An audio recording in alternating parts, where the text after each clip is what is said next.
Arsenal-Liverpool games at Anfield on Sunday is going to be another most talked about game in the Premier League this season and another greatest features in the Premier League this season so far. I know Liverpool-Newcastle was a hell of a game, but trust me, with Arsenal at Anfield on Sunday, it's going to be a crazy run of 90 minutes. And before I go into my prediction, my starting 11 prediction, I just want to quickly talk about what I think one of those things that the Liverpool players should do if they want to defeat Arsenal at Anfield. We know that Arsenal has the greatest defense ever in the Premier League this season, and Liverpool defense is kind of shaky. I mean, it's very, very shaky. It's clear. I mean, we've considered about 5 goals this season, and Arsenal has not as yet to concede just 1 goal in 2 games, and even their preseason game was amazing. And we also considered a lot in our preseason game. So one thing I think Liverpool players should do if they don't want to lose the game to Arsenal is to be able to combat the attack. Arsenal is going to be coming with a lot of attack, counter attack. We should learn how to combat, to not to give them room to attack. We all know that Liverpool has been, for me, I think Liverpool has been losing possession a lot. They've been losing the ball a lot. If they want to play with Arsenal, they cannot afford to do that. They should make sure they maintain. When you have the ball, you make sure you don't lose the possession easily, and don't give room for Arsenal to give you the attack. When it gets box 18, kick it out. No room for any silly corner kicks, because we know that they are king of set piece.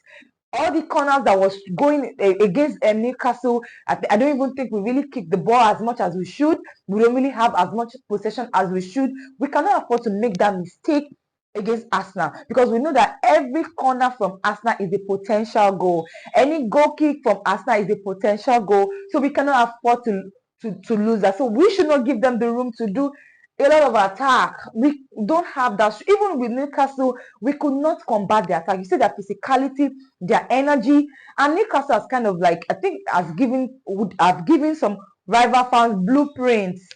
So we cannot afford to play the same way, not giving us our best, the physicality. We might not be able to stand Arsenal's attack if we don't combat the attack as soon as we can. By not losing possession easily. Key facts, by not losing possession easily. It is very, very important. Quickly, I'll be going into my predicted starting 11 against Arsenal. I don't think it's going to be a huge difference from what we played against Newcastle. So now 5 assists is going to be VVD and Konate. VVD was outstanding against Newcastle last week. He was top notch. It was a 10/10. So definitely one other person is going to be a 5 and 6, even of DVD and Konate. And I think Konate, Ibrahim Konate needs to up his game. It was amazing last season, but I've not really seen him this season. I really can't place if his head is in the game yet. I really don't think if he has really started this season with Liverpool. He does not have the liberty to make another mistake with Arsenal this week. It's never going to happen. He needs to up his game. All the silly mistake he made against Bournemouth, what he made against Newcastle, can not be tolerated against Arsenal. No, it's not going to happen. He needs to up his game. Win all his duel, keep his possession, make as good pass as he can. And of course, our 3 and 2, 2 and 3 is going to be Kekes and Frimpong. No, it's an injury. It's going to be Kekes and Szoboszlai. Kekes, left back, I think he's really catching up, but not as much as our right back Szoboszlai. I think Szoboszlai was amazing.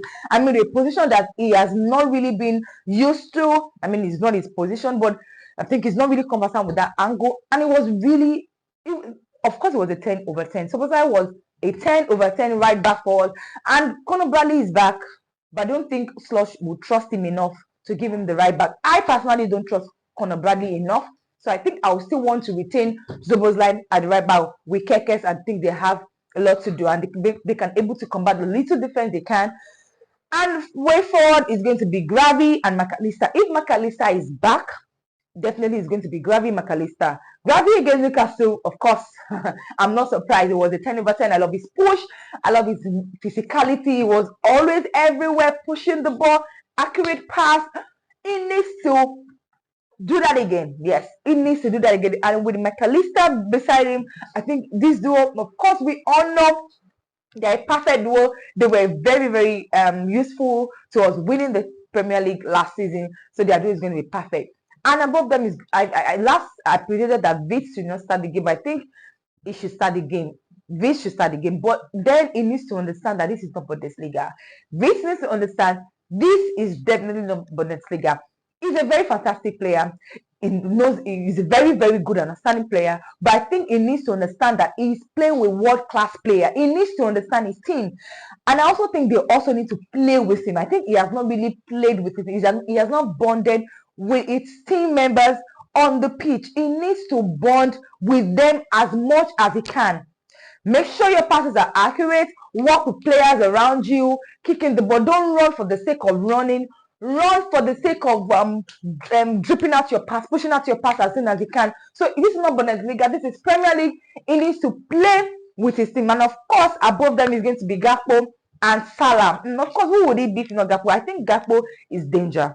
Gakpo is dangerous, so no other person for Gakpo, and he has been amazing with Bournemouth. He gave us a goal, I think, and an assist with Newcastle was also outstanding. Sallah. No other person. Sallah has to be there. Definitely his engine. Sallah is the engine room. He might have few off games sometimes, but I think and he knows how to score against Arsenal. I mean, he's had over 5 goals and assists against Arsenal in the past. 15. Oh my God! Did I just say 5? 15 goals and assists so far. About 15, yeah, against Arsenal, and he knows how to score against things like this. So if there's any player that I'm pretty to even score a goal, it's going to be Sallah. So Sallah definitely has to be in the match, of course. And the best signings ever this summer, Ekitike. Come on, Ekitike has been amazing. I mean, he's giving us 3 goals this season. I think 1 in the preseason and 2 goals every game against Bournemouth in Etihad. Against Newcastle, give us another goal. So of course, who has to be Ekitike. So these are my starting 11. So maybe in the course of the game, Conor Bradley might come in, and then suppose I might go back to midfield. And then if Witz is not in the game, it can be removed, and then it's going to be Gravy McAllister and suppose then we can now have Conor Bradley at the right back.